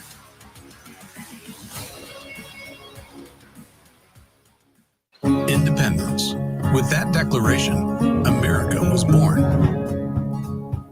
Inspired by a belief in the God-given rights of every human being, and in the good that comes from exercising these rights well. The founders of our great nation chose independence. As do we. Hillsdale College accepts no government funding because independence makes possible the good to which we aspire. Attention, all patriotic women of faith. Yep, I'm talking to you, sis. Are you looking for high-quality, super soft apparel that reflects your love for country and your devotion to God? Look no further than Carry Girl Gear. Picture this. You rocking a tee so soft it's like being hugged by a cloud, all while showing off your love for God and country. Sounds dreamy, right? Well, welcome to reality, babes, because that's what we're all about here at Carry Girl Gear. We specialize in super soft tees, tanks, and more, designed specifically for the strong, patriotic woman who proudly wants to carry their message of faith and freedom. When you shop with us, you're not just getting a t-shirt. You're joining a community of like-minded women who are proud to wear their beliefs straight on their tees. So whether you're sipping sweet tea on the porch or leading the charge for faith and freedom, do it in a Carry Girl tee. Because life's too short for stiff, boring tees. CarryGirl.com, where faith and freedom meets fashion. You're listening to the SHR Media Network. And I'm BZ. It's the final half hour of the show. This show has gone bada bing, bada boom, bada just you're out of here really super fast. Thanks to everybody for being here tonight. It has been varying between 35 and 40 people watching live. I can see the numbers. Oh, wait a minute. Wrong place. I can see the numbers up here on my side, but it's quite evident that you guys can't see them up there. You know, if I were a smart guy, what I should have said is that you won't believe the numbers, dude. I got 35,527.2 people watching live right now. Now that I got about 35 to 40 people watching right now. Well, and I can tell you, really cool. I can tell you over at KLRN, there's over 220 watching. Oh, very nice. So you got that right there.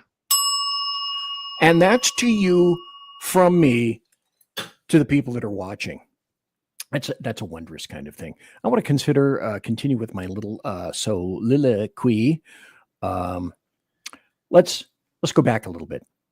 The only reason that you would want illegal invaders to have social security numbers, as they do, is to access our hard-earned American taxpayer largesse, okay? And having that to vote for Demorats, you know, the folks who provided all your free cheese. And the only reason to have them vote... Which is stored in underground warehouse in, I think it's Tennessee. All the free cheese. Yeah. Oh, my God. The stories. People don't even know that exists, but there's a cheese vault in America. It's the funniest thing, but go on. Cheese Vault. That was the name of my 7th garage band. Thank you for that. So the only reason to is to have them vote isn't replacement theory. It's replacement reality. Okay. And go back. History. Demorats just lost an election. Bigly. Hugely. They are in terrible disarray. They are not appealing to the younger generation. A story I probably won't even get to this. There's a story that just came out in Newsweek saying that the youngest generation now is going for the Republican Party. I haven't even gotten to happy stories yet. Look at go here. We're going to talk about this next, but look at the fuck ton of tabs I have. These are just always have more than you need, but those are all individual stories that I thought, okay, if I need them, there they are to talk about tonight if we want to, knowing full well that I will never get to them. Okay, so their policies are insane. You said that in the very first hour. They are people of broken minds. Yes. They lost the Electoral College. They lost the popular vote. They couldn't possibly have envisioned this because there is no introspection. There is no self-examination done then within the first couple of months after that. I'm not so sure, and I'm not convinced that it's going on now.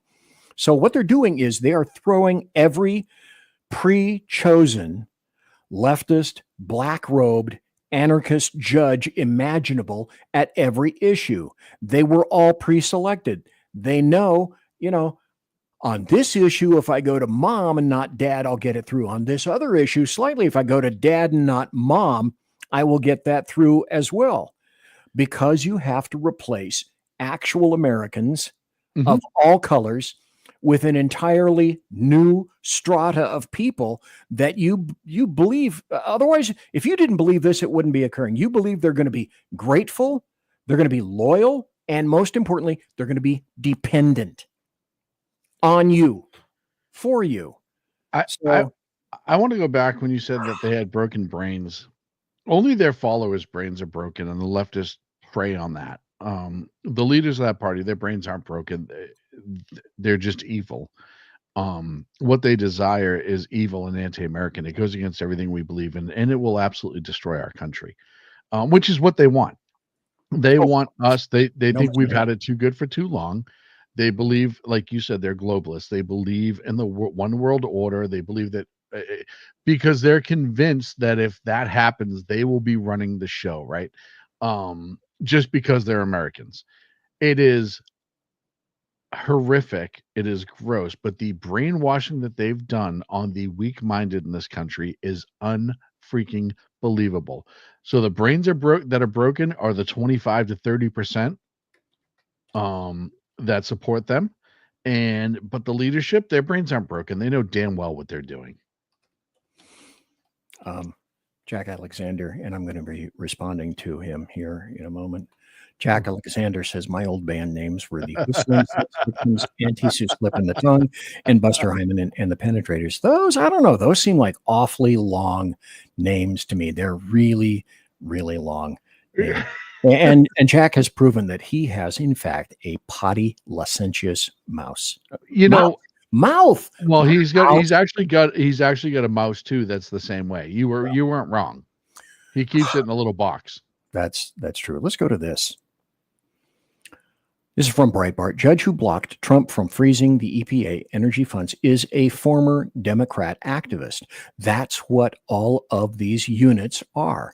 And there's no time to read the article or go into any of that stuff in any detail whatsoever. I'm going to put this up too. For those of you who want to track Nancy Pelosi, and you, sir, may have given me, I think I listened to your show either last night or maybe it was Monday, I'm not sure, but you said something about, look, and there is a Nancy Pelosi tracker. Yes. Well, by God, there's a fucking Nancy Pelosi tracker. Demorat House, California, net worth. Can't imagine how she got here. Net worth. $245.66 million, $250 million is her worth. There is an app now by the Nancy Pelosi tracker on X. There's an app that they launched. It locks into your whichever one of the investing apps you have. There's a bunch of them out there. I can't think of them all right now. Robinhood, I think, is the one that they use, but And essentially, whatever you invest, if you hook up their app to your Robinhood, it will automatically buy and sell along with her, and they have something like a 25% increase in funding. It's amazing, absolutely amazing. So if you use Robinhood and you get the Nancy Pelosi tracker app, I forget exactly what it's called, and you link the two, it will automatically invest your money however Nancy and Paul are investing, and you will absolutely make money. It's never gone down. It's always gone up. God, why didn't I think of stuff like that? Well, I'm not fucking brilliant, isn't it? I'm not smart enough, but yeah, it is. The internet can be filled with foul and egregious crap. But on the other hand, it can also be a wonderful link to a world that you will otherwise never know. I'm going to go into this article very briefly because here's proof of, under Biden, millions of non-citizens were given Social Security numbers under Biden, and the only purpose of that is for voting and to get them into largesse and entitlements. Let me go to this. This is from Doge, actually from Town Hall, but numbers through Doge. Non-citizen Social Security numbers issued over the past 4 years, 270,000 in 2021. Now, note the factor. 590,000 in 2022, doubled. 964,000 in 2023, doubled. 2,095,000 in 2024, doubled. And no one is complaining. Well, few are complaining, as they should be screaming to the tops of all the churches as much as they possibly can. That is so ridiculous. This is replacement theory. It's. So you talked about. Let me stop here. I'm going to play a good portion of this because this is an Australian, air quotes, journalist talking to Tucker Carlson. Now, say what you will about Tucker Carlson. To me, he can run hot and cold. When he's spot on, in my opinion, he's spot on. Now, this is about a 5-minute cut. I'm going to play probably the bulk of this because I want you to understand this is an Australian journalista. I call him, and he's a polished Alex Jones. You could make that argument. Anyway, this is how you destroy somebody with an agenda who doesn't really give a shit about the things that you're saying, only wants to make a point. Go. So you talked a little bit about immigration, and in the past you've talked about how white Australians, Americans, Europeans are being replaced by non-white immigrants in what is often referred to as the Great Replacement Theory. This is the same. Have I said that whites are being replaced? Well, I don't think I said that. Well, it's been mentioned on your. Do you see what already 5 seconds into this, what she's doing? So 4,000 times. And really, when did I say that? On your I said show, whites are being replaced. You have said that before. Really? Yeah. I would challenge you to cite that because I'm pretty sure I haven't said that. I said native-born Americans. Americans are being replaced, including blacks. Native-born Americans. Native-born Americans. And Americans who, like Black Americans, have been African Americans, have been in the United States for, in many cases, their families over 400 years, and their concerns are every bit as real and valid. That was on her behalf. Yeah, Black Americans. By the way, anybody that's watched recent videos with Mayor Johnson in Chicago and the Black voters in Chicago having just a bit of a problem with illegal invaders being the top priority for Chicago. To me, is the concerns of white people whose families have been there 400 years. So I've never said that whites are being replaced, not one time, and you can't cite it. Untrue. So we just met, but when our relationship starts with a lie, it makes it tough to be friends. So let's go that back. I'm happy to explain what I do think. You actually can't say it because I didn't say it, and I don't believe it, and I'm telling you that to your face. So why don't you just accept me at face value? My concern is that the people who are born in the country are the main responsibility of its leaders, and as noted earlier, when those leaders shift their concern from Jack owns her responsibility is to take care of to people around the world to put their priorities above that of their own citizens, that's immoral, and they are being replaced by people who are born in the United States. Pause and the that birth for a rate second. is the whole story. They are not at replacement rate, and so the U.S. Go ahead. I just want to point out this was from what, last year, 9 months ago, whatever it was. Yeah, almost a year ago. It's a great clip. Look at what's happened in Europe. She said Europe specifically. Look at the UK right now. Oh, Look the at what's US happening in the UK and France. France too. Look at is it Sweden or Switzerland? I forget which. I think it's Switzerland.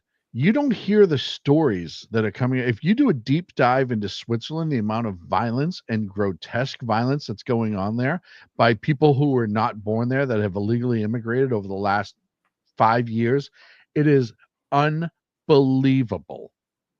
So even if he didn't say that specifically about white people, in general, native born people are being replaced. Thank you, Whiskey Dale. I knew you were on top of it. Yep, he certainly was.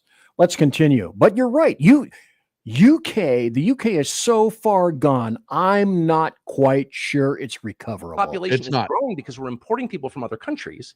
And my view is that happy people have children, and a functioning economy allows them to do that.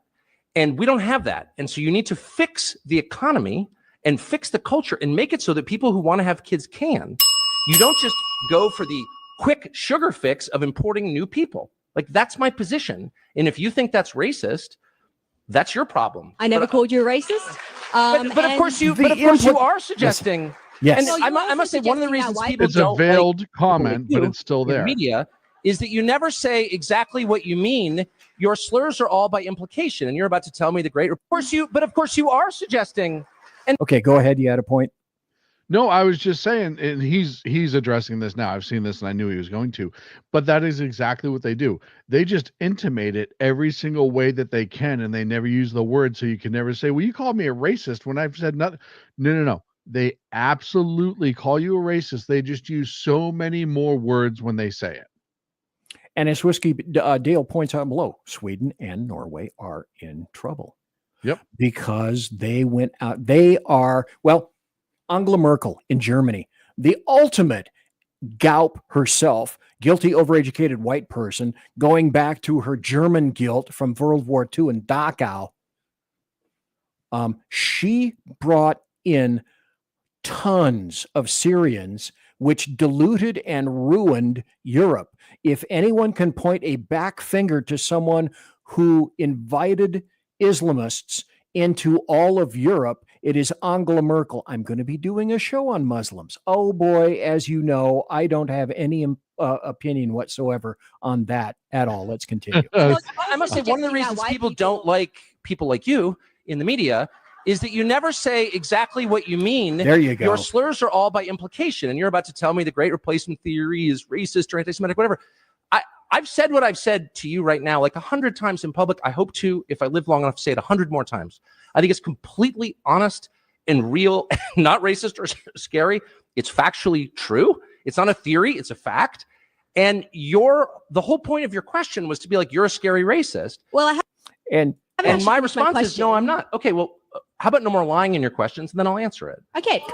Well, this Really is not a lot the same to ask. theory, or as you say, idea that has inspired the New York Buffalo shooting, where 11 Black Americans were killed. Oh, here we go. See, trying to lay dead bodies at the feet of people who are expressing their opinions. If there is any series or cadre of motherfuckers that are responsible for killing Americans, it's the prior administration, which had the most wide open borders. Mayorkas was an abject liar. The American media maggots carried every ounce of water for these motherfuckers.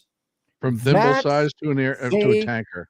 Killed American citizens. That blood in a huge pool, I lay at the feet, and those shot, burned, dead bodies, I lay at the feet of leftists, Demorats, and to a degree globalists. There is no other conclusion. No, And you're 100% that's right. How Trump won. And you look at a lot of these mass shootings, and it doesn't really matter who the suspect is. Once you find that there's a political background or an ideological background, you can easily connect the fact that they have been ushered in by over-exaggeration from the American media maggots, as you say, and by constantly brainwashing and beating stories into their head that, look, including Fox News, CNN, They've all been sued numerous times for lying, plain and simple. And they're absolute liars. They're sensationalists. They don't report it how it is because that doesn't sell. I pointed this out some time ago. That makes me want to point this out again. Say what you will about Fox News. They have gone through a sea change in terms of what it is that they cover and how they cover things. I don't go to Fox News very much anymore. I don't watch Fox News. They're thinking about removing Gutfeld from the Five. That'd be the worst decision you could possibly make. But yeah, my point guy is on the channel. Just damn near. My point is this: how stupid are you if you don't tell? Everything could be mitigated with this sentence, and all of the hosts should have been told this. And the sentence goes, remember BZ's if-then equation? I've had the if-then equation utilized for over a number of decades, and then I brought it to the show and I brought it to SHR. And all they had to do was say something similar to, if this is true, then you opine. Mm-hmm. That's all you needed to do, comma, you stupid shit sticks. And you didn't do that. Do you not have one attorney worth a pile of turds who could have issued a memo to the people on top to get you out of lawsuits? If this is true, then, and here comes my opinion. Right. Which is why I do that at the beginning of the show. I mean, even a fat, ignorant piece of crap like me knows how to do that. It's funny. Speaking of Fox News, one of my shorts, somebody commented on one of my shorts where I was talking about the El Salvadoran criminal alien. And I said, this was released by Bill Malugin of Fox News. And it was, I think, the gang validation sheet. And instead of talking about the gang validation sheet, how many leftists showed up in the comment section talking about, well, that's from Fox News. That's from Fox News. I said, no, that's from the courts. They just released it. There's a difference. It is from the courts. You mentioned this guy that sadly, not enough people know who this guy is. You mentioned it before. Nayib Bukele. Now, Bukele is the president of El Salvador, and I discussed what the claim to fame of El Salvador is. And I noticed, because even though I am mentally challenged to even sit here in the seat and speak into the microphone sometime, I don't have. You pointed out that one of the best trollers on the planet is this guy. And funny, would it be a shock to know or think that I might have something? This is Nayib Bukele. What about the human rights of a woman? Let's see what he has to say in 20 seconds. What about the human right of a woman not to be raped? I mean, what about the human right of kids to play or to be free or to go to the park? And what about the human right to live or the human right to walk in the street, right? But no, they were worried about the human rights of the killers. And this is why the Demorats will continue to lose. He is amazing. Big E said that he was a great troller, and I said there's a reason that he and Trump get along so well is because they love to troll the media, but they also have a great mindset. When he was in town about 3-4 days ago, it's funny when you see Trump with somebody who he generally jives with, even if they don't necessarily agree, you can see in Trump's personality, he's very lighthearted and easygoing and very, just, I don't want to say happy-go-lucky, but he's got a good sense of humor about him versus somebody he doesn't jive with. And you're going to see that too with the Italian PM that's in town right now. I think they get along very well as well. But when Bercali was deals, baby. Oh, Maloney. Oh yeah. Oh yeah. Oh They're yeah. It's big deals. And you want to talk about sending a message? She's one of the few world leaders that flew over here and said, "No, I want to talk to you one-on-one and see what we can do to solve this." Yep. That sends a message. And that sends a message to Trump too of, okay, I'm definitely going to take her seriously because she flew all the way here to have this conversation. She's going to get respect and she's going to absolutely be treated fairly.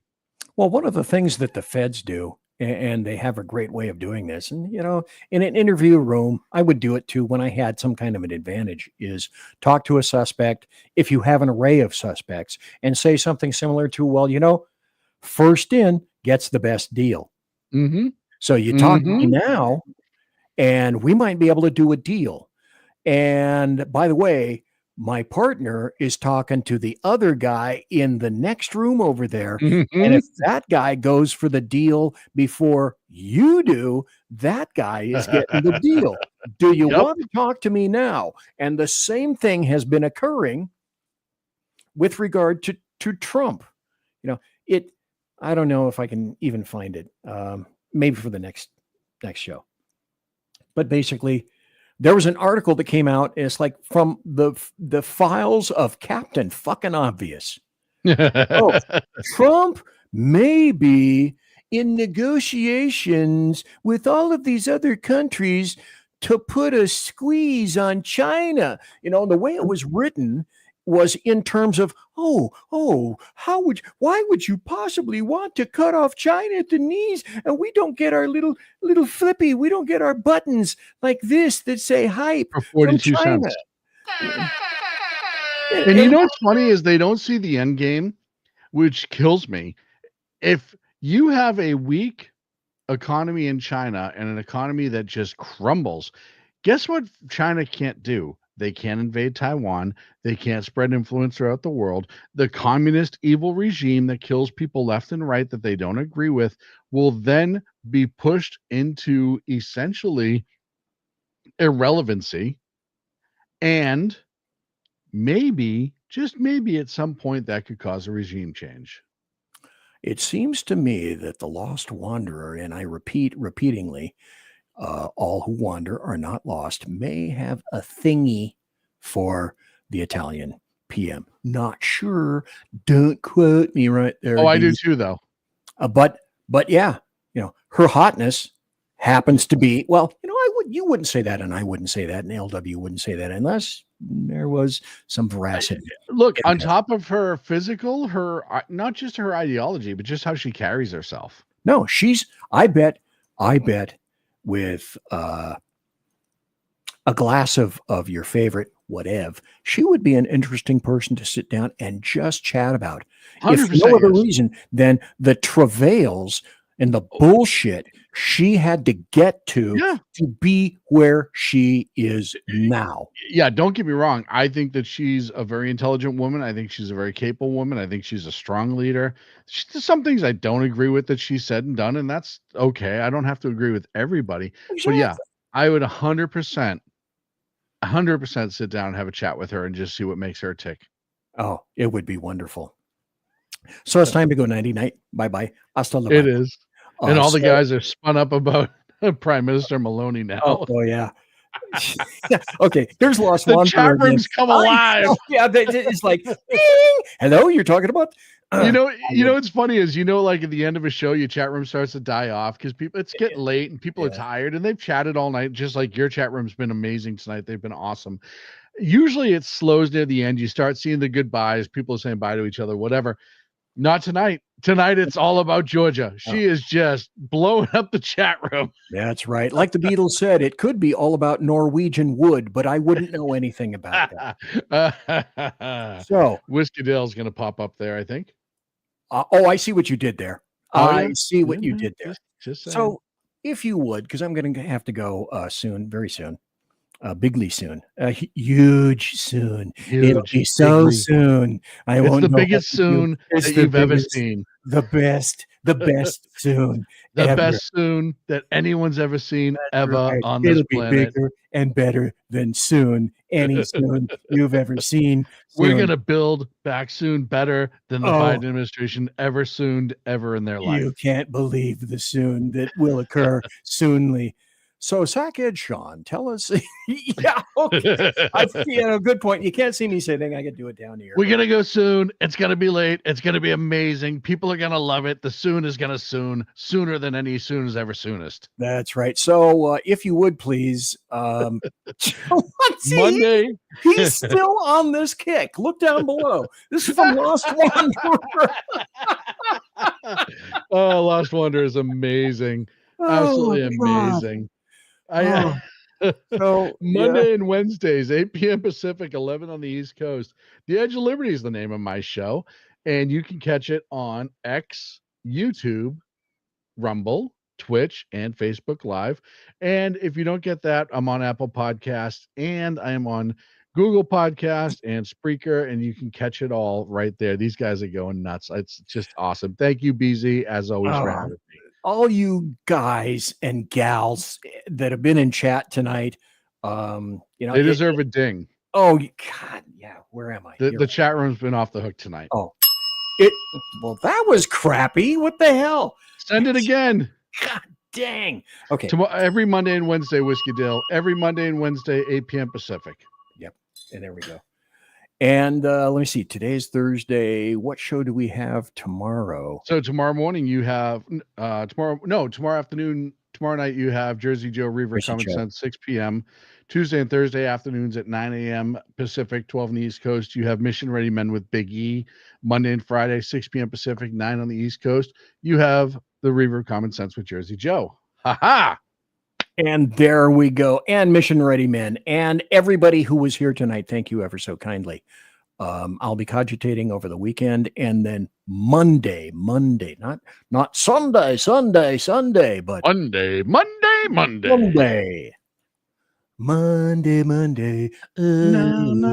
Is breaking up that way. Yeah, people are not. Thank God they don't have to pay for us. Listen to us. It's going to be Monday. It's going to be a good Monday. You're going to love it. It's going to be amazing. Like a Monday you've never seen before in your life. Like that's that. Georgia. She wants a piece of Elon. We got to keep them separated, but that's okay. Oh, I forgot this. Oh, my God. The Lost Wanderer. Sunday is his show. Sunday. So there is a Sunday. The Lost Wanderer on at KLRN Radio. And I tell everybody, if you get a chance, you got to check out all the shows on KLRN. There's so many fun, great shows on KLRN. Lost Wanderer show is awesome as well. I love the D&D stuff over there. That's I 100% am a Dungeons and Dragons nerd, so I love that as well. You got to check them out. I asked Lost Wanderer for a promo, so he's going to make one and send it to me. Do you recall? I have to make him one for SHR and send it to him, so that's okay. Do you recall before we go? Do you recall I told you I was going to make you a promo because the current promo that I have says that you're on Monday and Friday nights, and now I haven't updated my own sound. And you sent me your music bed for that. And again, thank you for that. I greatly appreciate it. Okay.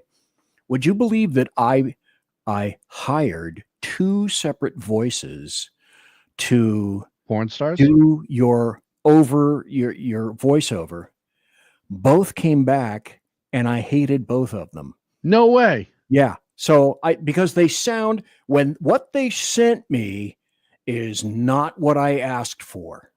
Do you want to send me the script you sent and I'll just read it with my accent? That's just what you're looking for? Yeah, of course it is. So I'm going to give it one more time. Okay. One more time. And if I can't get it, then I'm turning it back over to you. I'm just saying, BZ, if you want to pay me to make my own voiceover for my own promotion on your show, I'm here for it. Really. Oh, wait, look what Lost Wanderer said. Hey, I created a new promo tonight for SHR.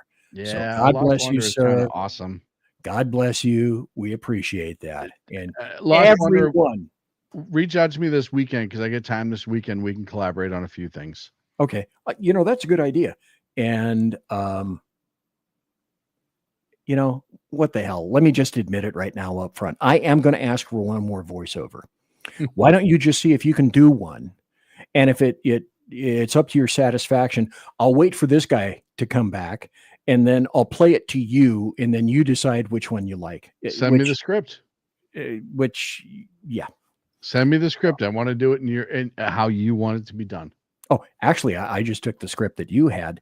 Yeah, one of these guys, and then all I did is change the dates. Okay, change the days. Whiskey Dale's throwing it out there too. The times there. Oh, really? Huh. Okay, I'm not sure I have your email, Whiskey Dale. I forget if Whiskey Dale. Whiskey Dale, are you on X?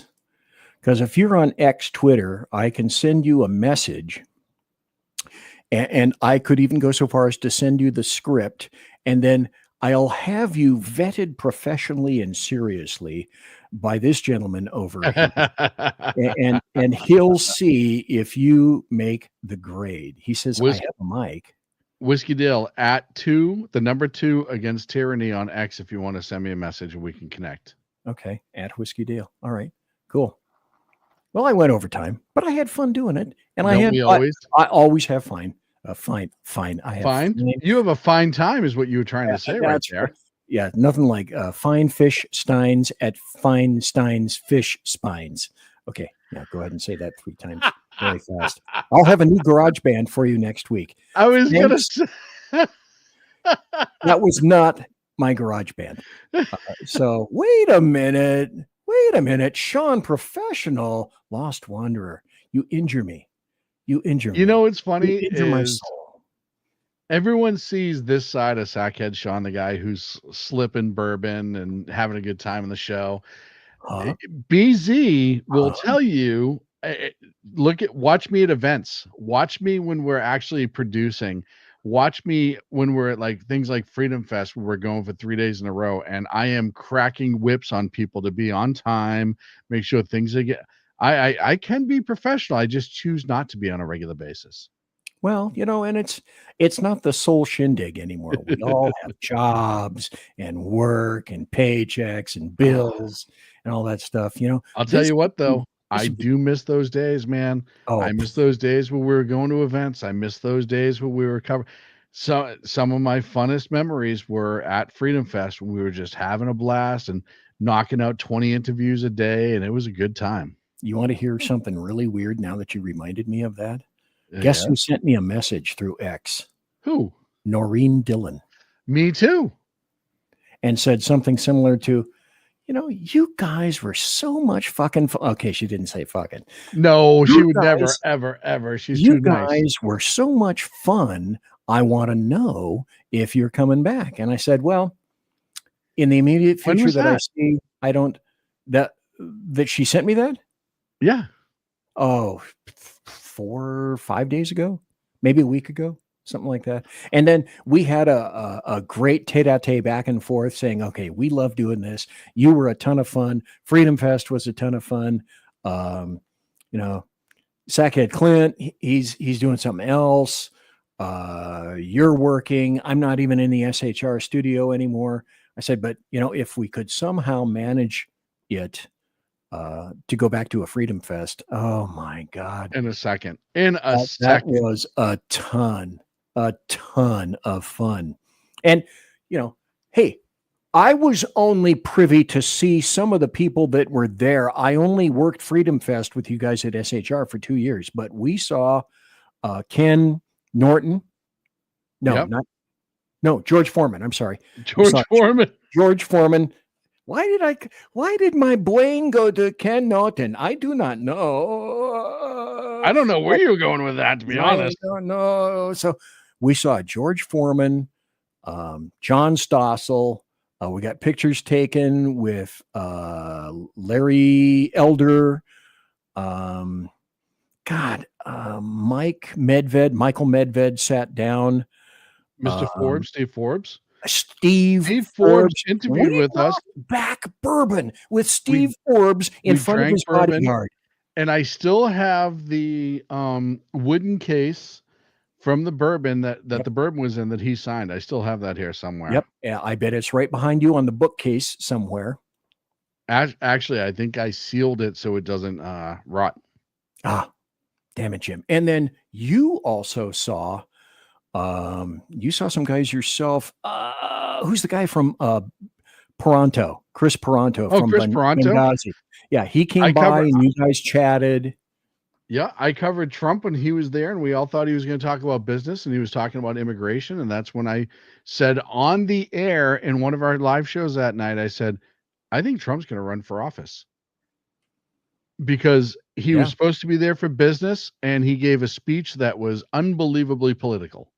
And I said, I think Trump's going to run. And that was the July before he came down the escalator. Okay. So he did that 2016. You were there 2015 then. Yeah, that was on Main Street. No. That was in 2016 when we were on Main Street at Freedom Fest. We were in Media Row. Oh, okay. Alrighty then. I won't even tell That you. was the year the professor and Ken were with us. And me? Well, I said us. I meant you. Okay. Alrighty. Rick Robinson.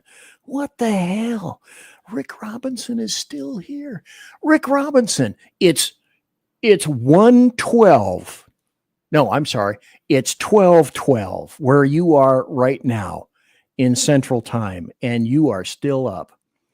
Damn, you're a better man than me, Gunga Din. Well, I got to wrap this up. I was having a great time. So thanks, Sean, for being here. Appreciate it.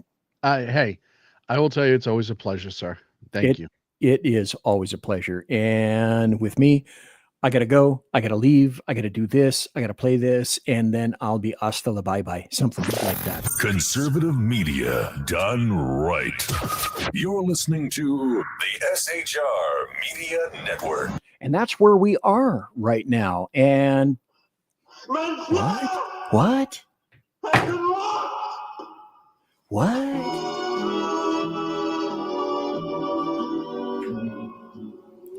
So, ladies and gentlemen, boys and girls, children of all ages, thanks for listening to the long form, the 12 minutes or 13 minutes of overtime on BZ's Berserk Bobcat Saloon radio show on tonight. It is Thursday night. Now, it's still Thursday night. It's still April 17th, the year of our Lord 2025. But to the 40 people and 40 more people who were listening live, actually, it was over 10,000 people that were listening live tonight. So to the 10,000 people, thank you so kindly for being here tonight. Okay, that's a lie. Sorry. Anyway, thanks for being here. And as per normal, promotional consideration is by the Lockheed Martin Skunk Works, also by Shure and Electra Voice microphones. That's what this is right here, an Electra Voice microphone. And also the people that make my mixer, Arrakis. I have the Arc Talk Blue 8, as pictured below. And thanks to the Pratt & Whitney Dependable Engine Company providing thrust you can trust. And thanks to my personal KC-135 Kettle One refueling team with whom I shall be consorting in less than 10 minutes, about 25 feet that way. Everyone, God bless, take care, be safe. Everybody quiet down now and get some sleep. Good night, everybody. Good night, Mama. Good night, Ben. Good night, everyone. Good night, Mama. Good night, Daddy. Good night, children. Good night, Dad. Good night, Elizabeth. Good night, John Boy. Good night, Jim Bob. Good night, Jim Bob. Good night, Jim Bob. What's going on? I was asleep. What's everybody doing? Good night, Good night, Jim Bob.